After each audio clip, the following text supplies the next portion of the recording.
Hello दोस्तों, welcome to S study classes. मेरा नाम है फाजिल और आज हम इस वीडियो में 10th क्लास अर्थशास्त्र का चैप्टर 2 भारतीय अर्थव्यवस्था के क्षेत्र के बारे में जानेंगे और पढ़ेंगे।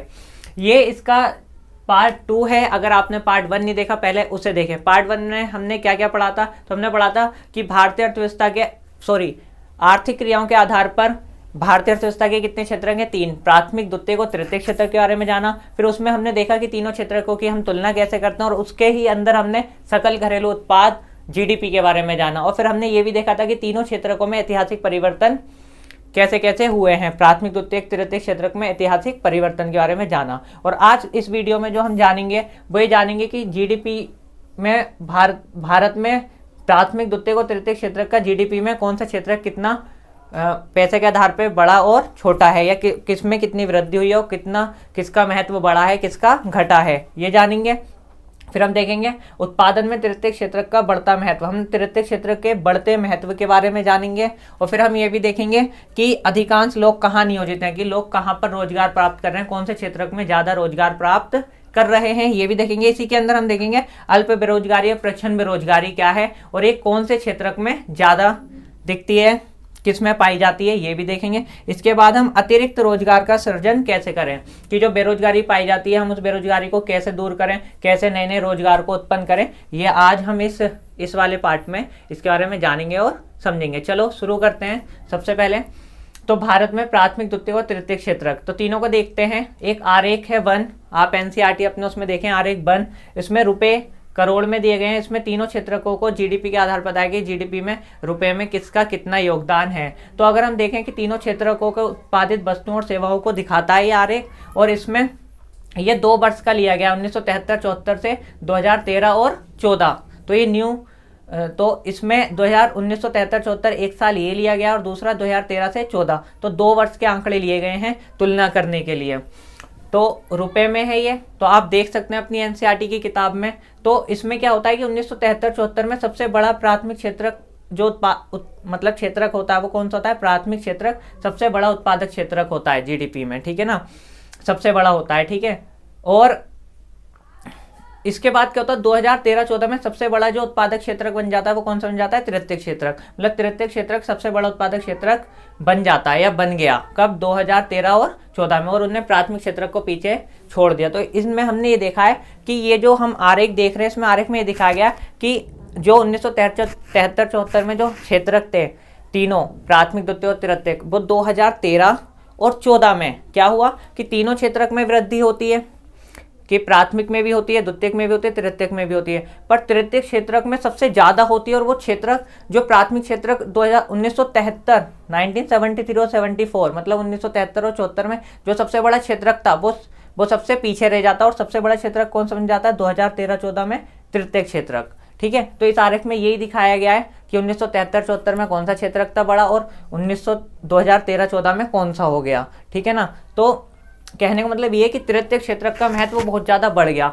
वो इतना तेजी से उसमें समृद्धि हुई, बहुत ज़्यादा तेजी, इतनी तेजी से प्राथमिक क्षेत्रक में नहीं हुई, ना द्वितीयक क्षेत्रक में, तृतीयक में हुई। तो यहाँ पर यही बात की गई है कि उत्पादन में तृतीयक क्षेत्रक का बढ़ता महत्व, कि हर साल तृतीयक क्षेत्रक का महत्व बढ़ता ही जा रहा है।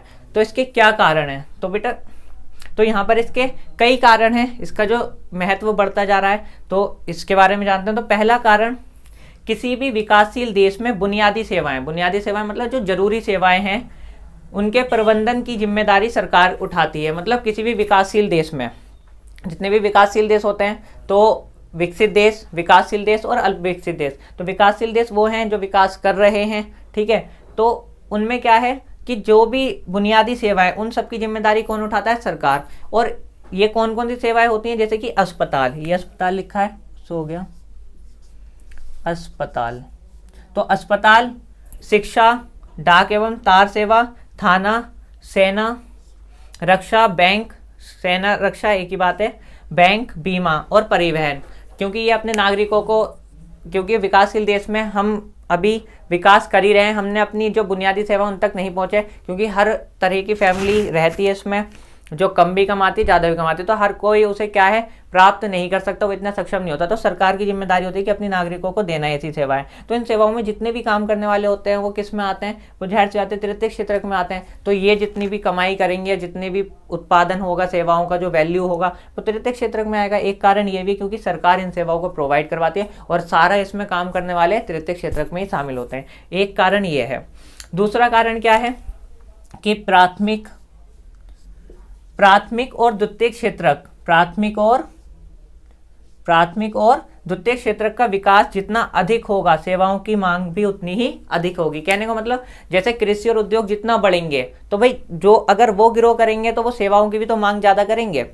मान लो कृषि में कोई गेहूं का प्रोडक्शन करता था, उत्पादन करता था 1000 किलोग्राम, अब वो करने लगा 2000 किलोग्राम, तो उसे मार्केट तक पहुंचाने के लिए उसे क्या चाहिए, उसे परिवहन चाहिए। तो परिवहन पहले कम लगता था उसे, मतलब वाहन, एक ही वाहन में काम हो जाता था, अब उसे 2 वाहन चाहिए, तो मांग बढ़ी नहीं बढ़ी। ऐसे ही वो द्वितीय क्षेत्र में भी उत्पादन अगर बढ़ता है तो वो सेवाओं की मांग ज्यादा करेगा। तो कहने का मतलब ये, जैसे जैसे प्राथमिक द्वितीय क्षेत्र का विकास होता है या जितना उसका विकास होगा उतना ही तृतीय क्षेत्र का भी विकास होगा।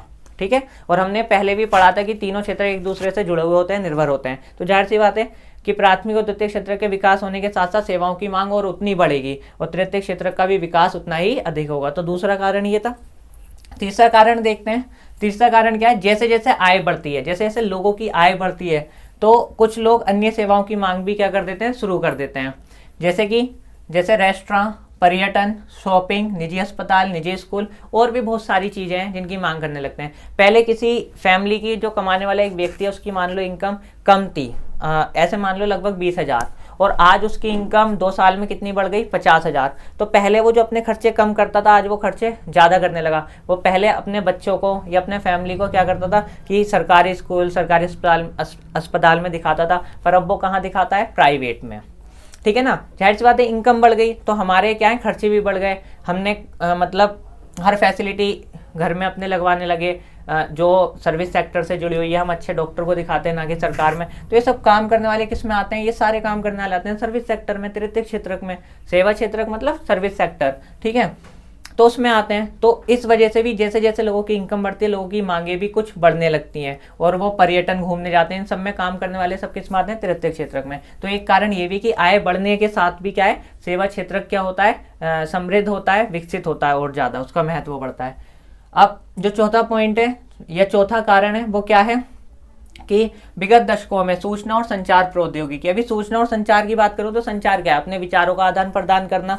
जब से इसमें प्रौद्योगिकी आई है तो ये इसने सेवाओं का क्या है, महत्व बढ़ा दिया है। तो आज आप देख लो कि हम सारा काम ऑनलाइन करते हैं, ऑनलाइन के अंदर कितने लोग जुड़े हुए हैं, कितना काम कर रहे हैं, हम अपने सूचनाओं का आदान प्रदान कर रहे हैं, हम अपने विचारों का आदान प्रदान कर रहे हैं। कॉल सेंटर, कस्टमर केयर पे हम बात करते हैं, कुछ भी प्रॉब्लम हो जाती है, या जो भी काम है ऑनलाइन कितना काम है, इंटरनेट पे कितना काम है, कंप्यूटर वगैरह पे, ये सब सूचना और संचार प्रौद्योगिकी के कारण हुआ है और उसमें नई सेवाएं आ गई हैं। ठीक है, जैसे आप ऑनलाइन पढ़ रहे हो तो ये भी सूचना और संचार प्रौद्योगिकी की है, तो इससे बहुत सारे और सेवाएं बढ़ रही हैं और इस कारण ही क्या है, इसने क्या करा है, तृतीय क्षेत्र का महत्व और ज़्यादा बढ़ा दिया है।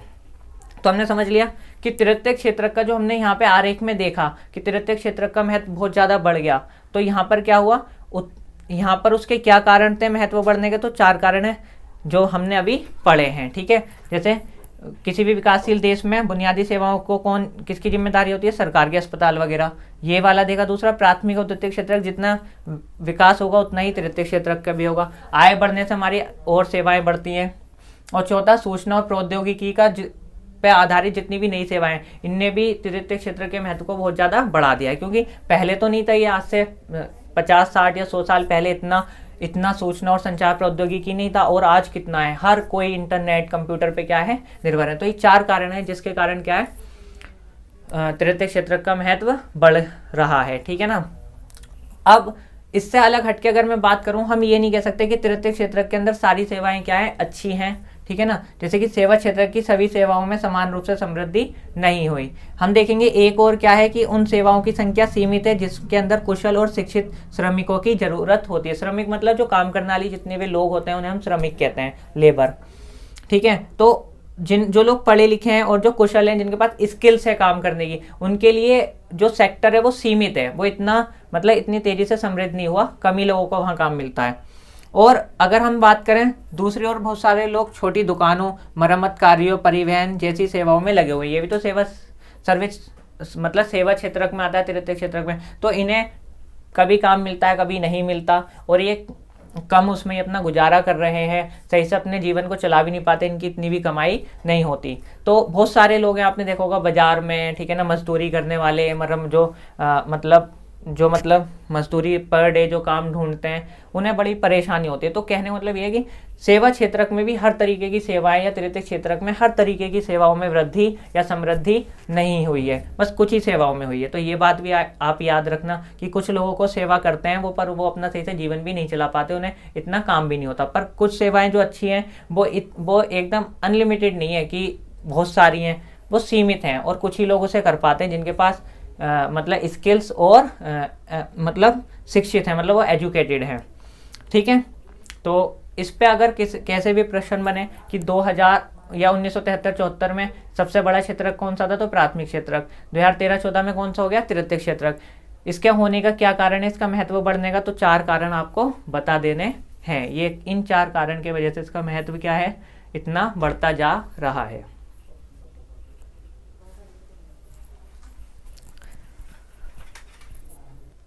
अब जो हम अगला पढ़ेंगे नेक्स्ट, वो है अधिकांश लोग कहाँ नियोजित हैं। तो अधिकांश लोग कहाँ नियोजित है, देखते हैं कि कौन जो लोग हैं जो काम कर रहे हैं, रोजगार प्राप्त कर रहे हैं, वो कौन कौन से क्षेत्र में प्राप्त कर रहे हैं। तो इससे आप क्या करो, अपनी किताब में अर्थशास्त्र एनसीईआरटी में आरेख 2 देखें, आरेख 2 और 3, मतलब 1 देखा हमने, अब 2 और 3 को भी देखें।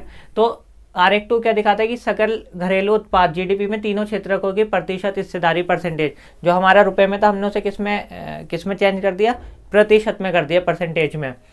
वही 1973-74 का एक साल का कंपेयर हमने किससे करा है, 2013 और 14 से। तो यहाँ पे हम क्या देखते हैं कि 40 वर्षों में क्या हुआ है कि तीनों क्षेत्रकों में क्या हुआ है, परिवर्तन हुआ है। पर सबसे बड़ा क्षेत्रक कौन सा है, तृतीय क्षेत्रक। सबसे ज्यादा परिवर्तन तृतीय क्षेत्रक में हुआ है। इससे हमें ये पता चलता है आरेख 2 में, मतलब 40 वर्षों में तीनों क्षेत्रक में परिवर्तन हुआ, पर सबसे ज्यादा तृतीय क्षेत्रक में। अब जो आरेख 3 है, ये जो दिखाता है, ये दिखाता है रोजगार की दृष्टि से, और यहाँ पर भी हमने 2 साल लिए हैं, 1977-78 और 2017-18 की तुलना। यहाँ पर हमने लिया रोजगार की हिस्सेदारी। तो तीनों क्षेत्रकों में रोजगार की हिस्सेदारी किसकी है और किसकी नहीं है।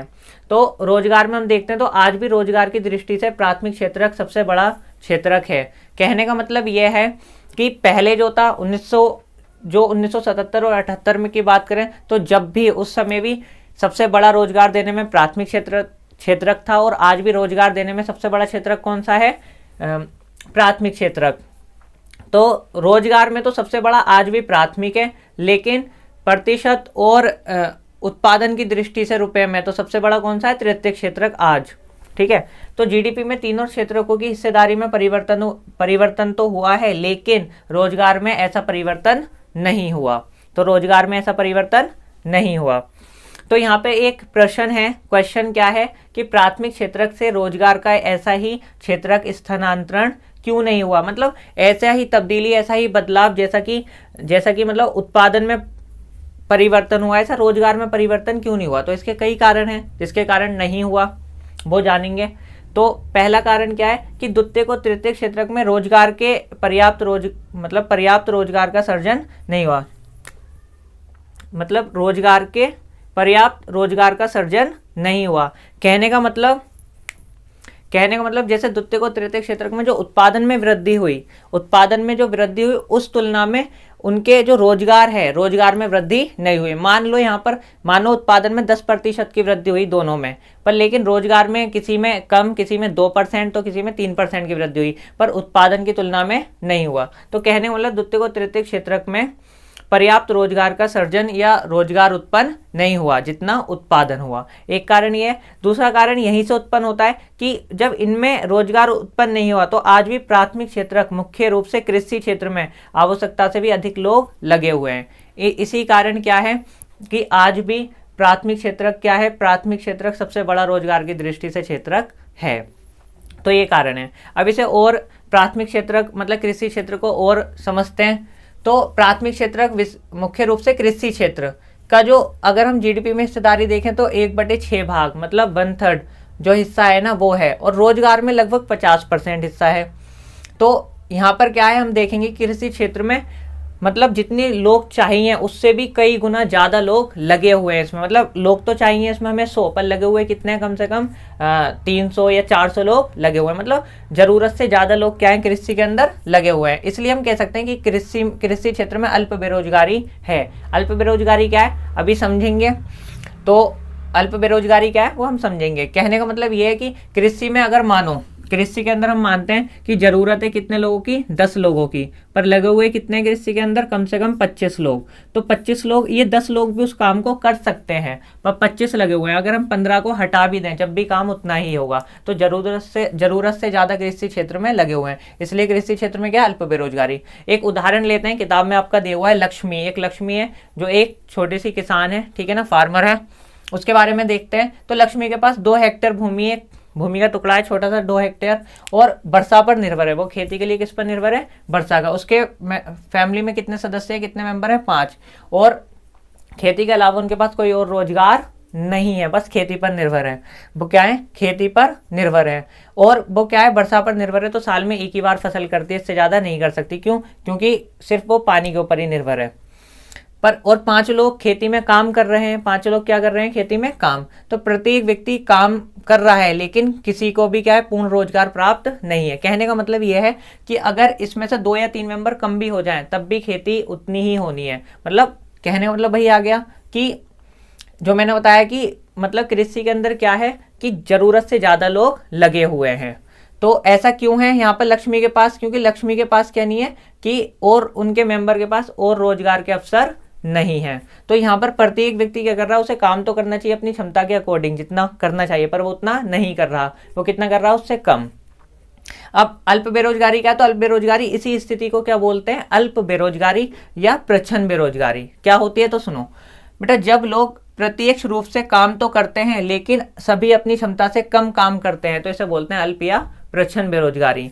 अब प्रच्छन्न नाम क्या होता है, प्रच्छन्न मतलब ये छिपी हुई होती है, इसलिए इसे प्रच्छन्न बेरोजगारी कहते हैं। ये ऐसे पता नहीं चलता, हमें लगता तो है कि सारे काम कर रहे हैं, जैसे मैं भी काम कर रहा हूँ और भी मेरे साथ 10 लोग और काम कर रहे हैं, तो हम 11 हैं, पर वो काम 5 लोग कर सकते हैं। तो हमें दिख रहा है कि सारे कर रहे हैं, नहीं, पर सारे तो हमें दिख रहा है कि सारे कर रहे हैं, पर असल में उस काम को हम क्या है, कभी आराम बैठकर, कभी खाली टाइम में आराम से कर देते हैं। तो हम अपनी क्षमता से कम कर रहे हैं ना, छिपा हुआ है वो। तो इसलिए इसे प्रच्छन्न बेरोजगारी कहते हैं। अभी मैं आपको बेरोजगारी भी बता देता हूँ क्या है। तो इस प्रकार की अल्प बेरोजगारी जो छिपी हुई होती है या छिपी हुई कहते हैं, क्योंकि ये उन लोगों की बेरोजगारी जिनके पास कोई रोजगार नहीं है और जो बेकार बैठे हुए हैं, मतलब उनसे ये अलग होती है। तो इसलिए इसे प्रच्छन्न बेरोजगारी भी कहते हैं। यह आपको पता होना चाहिए कि खुली बेरोजगारी को अगर मैं सरल शब्दों में कहूँ, खाली बेरोजगारी क्या होती है कि जिन लोगों के पास जो काम तो करना चाहते हैं पर उनके पास कोई भी काम या रोजगार नहीं है, तो उसे बेरोजगारी कहते हैं या खुली बेरोजगारी। तो ये उससे अलग है, ये छिपी हुई है, लगता तो है काम हो रहा है पर काम वो करते अपनी क्षमता से कम है, इसलिए इसे प्रच्छन्न बेरोजगारी भी कहते हैं, अल्प बेरोजगारी भी कहते हैं, और आप इसे छिपी बेरोजगारी भी कह सकते हैं। तो लक्ष्मी के परिवार में क्या है कि ज्यादातर अल्प बेरोजगारी पाई जाती है, और ऐसा ही कृषि क्षेत्र में भी क्या है, अल्प बेरोजगारी पाई जाती है। तो ये समझ में आ गया होगा कि अल्प बेरोजगारी और प्रच्छन्न बेरोजगारी क्या है, या अल्प बेरोजगारी को प्रच्छन्न बेरोजगारी क्यों कहते हैं, क्योंकि ये छिपी हुई होती है। जो नॉर्मल बेरोजगारी होती है, खुली बेरोजगारी, उससे अलग होती है, इसलिए इसे प्रच्छन्न बेरोजगारी कहते हैं। अब एक उदाहरण लेते हैं इसमें और मानते हैं एक भूस्वामी है सुखाराम, ठीक है ना, उसके पास बहुत जमीन है, काम करवाता है वो, ठीक है ना। तो वो क्या करता है, लक्ष्मी के 1 या 2 मेंबर को ले जाता है और भाड़े पे, किराए पे ले जाता है, किराए पे रख लेता है। अब क्या हुआ कि लक्ष्मी के अब भी खेती हो रही है, अब भी उत्पादन उतना ही हो रहा है, ठीक है ना। और अब उसके 2 व्यक्तियों को क्या ले गया, वो काम पर ले गया। तो इससे क्या हुआ, उसकी आय में वृद्धि हुई और कृषि पर कोई भी प्रभाव नहीं पड़ा। तो उसके लिए क्या हो गया, आय में वृद्धि हो गई। अब वो अच्छा कमा सकते हैं, अच्छा खा सकते हैं, और ज्यादा क्या है, मतलब ज्यादा इनकम प्राप्त करेंगे। तो देखो क्या हुआ कि 2 लोगों को हटाने के बाद भी कृषि में कोई भी प्रभाव नहीं हुआ। इसी तरह क्या है कि अगर हम देखें भारत में लक्ष्मी की तरह लाखों किसान हैं, अगर उनमें से हम कुछ को हटा के दूसरे कामों में लगा दें तो इससे क्या होगा, इससे ना तो कृषि में प्रभावित होगा, ना उसका उत्पादन कम होगा, ठीक है ना, और क्या होगा, लोगों की आय बढ़ेगी। तो ये तो अच्छी बात है, तो आय बढ़ेगी तो हमें क्या है, काफी क्या है, लोगों के लिए रोजगार उत्पन्न करने की जरूरत है। अगर मैं बात करूं कि अल्प बेरोजगारी ये नहीं है कि कृषि में ही पाई जाती है, शहरों वगैरह में क्या है, ये सेवा क्षेत्र में भी पाई जाती है, मतलब शहरों में भी ये पाई जाती है, खासकर सेवा क्षेत्र में। सेवा क्षेत्र में क्या, अनियमित मजदूर जिनका रोजगार क्या है, नियमित रूप से नहीं है। जैसे कि उदाहरण के लिए प्लम्बर, ठेला खींचने वाले, ठीक है ना, पेंटर, मरम्मत कार्य जो घर वगैरह में काम करते हैं, तो उनका रोजगार क्या है, मतलब रोजाना का नहीं है, डेली नहीं है, ठीक है ना, वो किसी दिन खाली रहते हैं, किसी दिन काम मिलता है उन्हें, तो वहां पर भी ये क्या है, प्रच्छन्न बेरोजगारी या अल्प बेरोजगारी पाई जाती है। जहां वे पूरा दिन बिता देने के बाद भी क्या है, पूरा दिन बिताने के बाद भी लेकिन वो बहुत कम काम करते हैं, मतलब ये उन्हें कम काम मिलता है। खाली आपने देखा होगा शहरों में अक्सर की कुछ लोग मतलब जो रिक्शा चलाते हैं, खींचते हैं, वो पूरे पूरे दिन आधा आधा दिन खाली रहते हैं, तो वो भी तो एक प्रच्छन्न बेरोजगारी है। तो प्रच्छन्न या अल्प बेरोजगारी शहरों में भी सेवा क्षेत्र में पाई जाती है, जो अनियमित मजदूर हैं उनके अंदर, ठीक है। और उसको उदाहरण मैंने बता दिया, प्लम्बर, ठेला खींचने वाले, पेंटर या मरम्मत कार्यों में लगे मजदूर, जो पूरे दिन पूरे तरीके से अपनी क्षमता के अनुसार काम नहीं करते, खाली रहते हैं, ठीक है। तो हमने इसमें देखा, इसमें जो हमने ये टॉपिक देखे, इस पर प्रश्न आ सकते हैं कि मतलब प्रतिशत के अनुसार कौन सा क्षेत्रक बड़ा है, तो प्राथमिक क्षेत्रक है, ठीक है ना। पर रोजगार की दृष्टि से अभी भी कौन सा क्षेत्रक, पहले भी कौन सा था और अब भी कौन सा है, तो कौन सा है, प्राथमिक क्षेत्रक, ठीक है ना।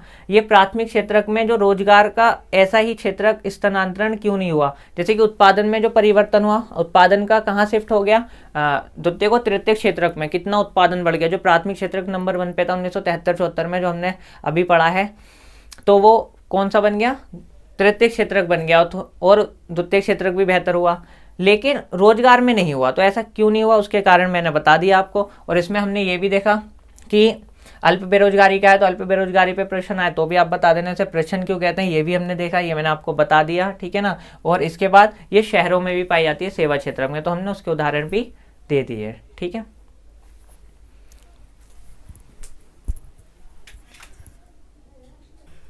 जो अब हमारा अगला टॉपिक है वो है कि अतिरिक्त रोजगार का सृजन कैसे करें, कि हम और नए नए रोजगार कैसे उत्पन्न करें, कैसे बनाएं, कैसे हम नए नए रोजगार लोगों के लिए कर सकते हैं जिससे कि उनकी आय में वृद्धि और उन्हें रोजगार मिले।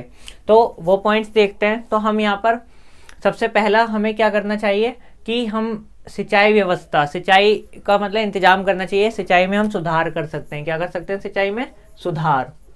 तो सुधार करने से क्या है कि रोजगार क्या होंगे, उत्पन्न होंगे। जैसे कि लक्ष्मी, लक्ष्मी का हमने पढ़ा था, लक्ष्मी क्या है कि एक ही रोज मतलब वर्षा पे निर्भर है। अगर हम सिंचाई में सुधार कर देंगे, क्या उसे बेहतर कर देंगे, तो नए रोजगार क्या होंगे, उत्पन्न होंगे। जैसे कि बांध और नहरों के निर्माण पर सरकार कुछ व्यय या खर्च कर सकती है, खर्च करेगी, तो इससे जो किसान मतलब वर्षा पर ही निर्भर थे वो दूसरे मौसम में भी क्या है, क्या कर सकते हैं, फसल उगा सकते हैं। इससे उन्हें क्या है, अतिरिक्त रोजगार भी मिलेगा और उनकी आय में वृद्धि होगी। जैसे लक्ष्मी, लक्ष्मी जो वर्षा पे निर्भर थी वो उसके अलग हटकर भी मतलब सर्दी वगैरह के मौसम में भी फसल उगा सकती है। तो इससे क्या है कि जो मतलब वो उस महीने में जो उस टाइम पर जो खाली थे उस समय, तो उस समय क्या है कि उन्हें रोजगार मिलेगा। तो क्या है, सिंचाई में सुधार या सिंचाई व्यवस्था करने से क्या है कि रोजगार, अतिरिक्त रोजगार बढ़ेगा, ठीक है ना, अतिरिक्त रोजगार उत्पन्न होंगे। अब जो नेक्स्ट है, नेक्स्ट क्या है कि नेक्स्ट हम क्या कर सकते हैं कि परिवहन और भंडारण व्यवस्था, हम परिवहन में भी क्या कर सकते हैं, सुधार कर सकते हैं। भंडारण जो गृह होते हैं जहाँ पे उनमें भी हम पैसा निवेश कर सकते हैं, खर्च करते हैं, जिससे रोजगार बढ़ेगा। जैसे मानो सरकार को बेहतर ग्रामीण सड़कों पर निवेश करना चाहिए। उससे क्या होगा कि गांव की जब सड़कें मजबूत हो जाएंगी तो जो परिवहन है, जो वाहन वगैरह है वो गांव तक पहुंचेंगे, गांव तक पहुंचेंगे तो सेवाओं में भी क्या होगा, रोजगार की वृद्धि होगी। और भंडारण अगर उनकी स्थापना करेगी, जैसे कोल्ड स्टोर वगैरह होते हैं ना, तो उसमें भी तो लोगों को काम मिलता है, तो उससे भी क्या है, रोजगार बढ़ेंगे। तो दूसरा, पहला हमारा था सिंचाई में सुधार या व्यवस्था, परिवहन और भंडारण की व्यवस्था। अब तीसरा क्या है, तीसरा है सस्ती दर पर ऋण की व्यवस्था करना। सस्ती दर पे क्या करना, ऋण की व्यवस्था करना।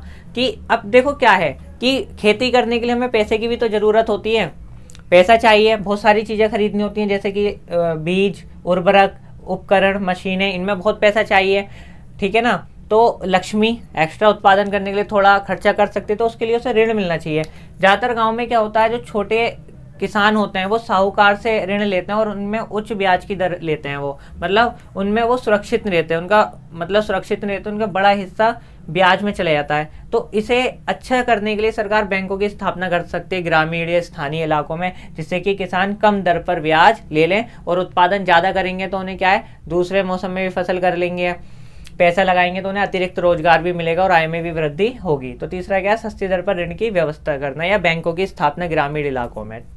अब नेक्स्ट क्या है कि अर्ध ग्रामीण क्षेत्रों में, जैसे कि जो बड़े गांव हैं या फिर कस्बे हैं, जहाँ पर मतलब शहर भी हैं, गांव जैसी हर चीज़ें, कस्बे वगैरह हम कह सकते हैं, बड़े बड़े गांव में, ग्रामीण क्षेत्रों में हम उद्योगों और सेवाओं की पहचान करना और उन्हें बढ़ावा देना। हम उन उद्योगों की पहचान कर सकते हैं, उन उद्योगों की मतलब जो वहाँ पर हमें लगता है कि हाँ विकसित किए जा सकते हैं, और उन सेवाओं की भी पहचान जो आसानी से वहाँ विकसित किए जा सकते हैं। और अगर हम वहाँ पे उद्योग लगाएंगे पहचान करके कि वहाँ पे कौन से उद्योगों की ज़रूरत है जिससे कि वो कामयाब हो जाएं, और उन सेवाओं की पहचानेंगे कि हाँ इसमें सेवा बढ़ेंगी, तो हमें उन्हें आगे बढ़ाना चाहिए। इससे क्या होगा, लोगों को रोजगार मिलेगा। जैसे उदाहरण के लिए हम चीनी मिल, हम एक छोटे लेवल पे चीनी मिल लगा सकते हैं। अगर वहाँ गन्ने की खेती ज़्यादा होती है तो क्या हुआ कि चीनी मिल में काम करने के लिए भी लोगों को रोजगार मिलेगा और किसान भी अपनी फसल को आसानी से बेच सकते हैं। हम दाल मिल लगा सकते हैं, दाल की पैकेजिंग वगैरह, दाल को साफ़ करना, ये सब, उसके पैकेट बनाना, तो वहाँ पर भी रोजगार मिलेगा। मसाले वगैरह बना सकते हैं, तो अगर मिर्च वगैरह, हरी मिर्च की खेती वगैरह होती है तो और भी टमाटर वगैरह से बहुत सारे हम काम इसमें कर सकते हैं, उद्योग लगा सकते हैं। तो इससे क्या है, लोगों को अतिरिक्त रोजगार मिलेगा, है ना, रोजगार मिलेगा तो एक बड़े हिस्सा, बड़े लोगों की क्या है, इनकम बढ़ेगी रोजगार मिलने से। अब आ जाओ सेवा क्षेत्र में, कैसे शीत भंडारण गिरोह की स्थापना करने से हमने यहाँ पढ़ा था ना। तो हम यहाँ पर क्या है, जो कोल्ड स्टोर है, इसमें क्या है, बहुत सारे किसान अपनी जो एक्स्ट्रा फसल है, मतलब आलू वगैरह, इन्हें स्टोर कर सकते हैं और सस्ते दामों पे बेच सकते हैं। इसमें काम करेंगे उन लोगों को भी रोजगार मिलेगा और इसमें किसान को भी फायदा होगा, वो महंगे दामों पे अपनी फसल बेच सकता है। अब जो नेक्स्ट है वो हमारा क्या है कि हम शिक्षा पर्यटन सॉरी, ये पर्यटन नहीं है, ये स्वास्थ्य है, ठीक है। शिक्षा, स्वास्थ्य, पर्यटन में सुधार।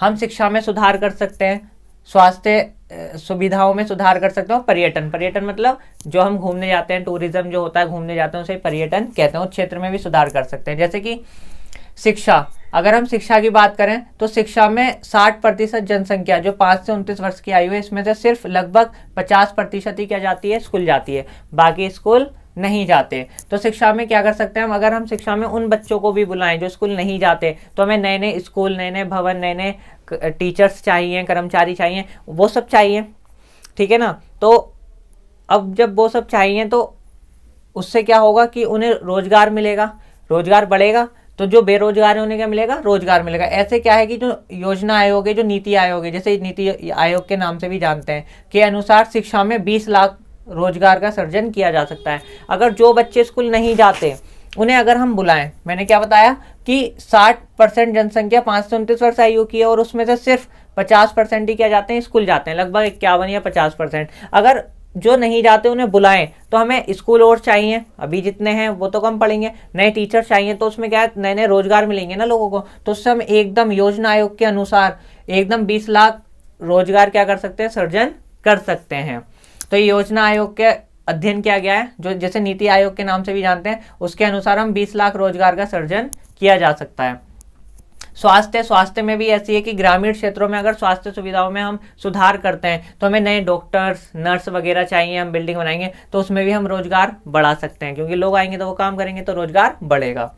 पर्यटन क्षेत्र में अगर सुधार करें तो योजना आयोग, जिसे नीति आयोग भी कहते हैं, उसके अनुसार पर्यटन क्षेत्र में सुधार करने से क्या होगा, 35 लाख से अधिक लोगों को अतिरिक्त रोजगार प्रदान कर सकते हैं। मतलब जो लोग काम कर रहे हैं उसके अलावा हम 35 लाख लोगों को क्या दे सकते हैं, रोजगार, अगर हम पर्यटन क्षेत्र में सुधार करें। मानो सरकार ऐसी ऐसी जगह पर्यटन क्षेत्र में सुधार करते हैं जहाँ लोग घूमने नहीं जाते, और उसे अगर वो पर्यटन क्षेत्र में चेंज करे, उसमें सुधार करे, तो नए काम करने वाले भी चाहिए, लोग घूमने आएंगे, परिवहन भी विकसित होगा, बहुत सारे रेस्टोरेंट खुलेंगे, वहाँ ओपन होंगे, तो उन लोगों को मिलेगा, काम मिलेगा।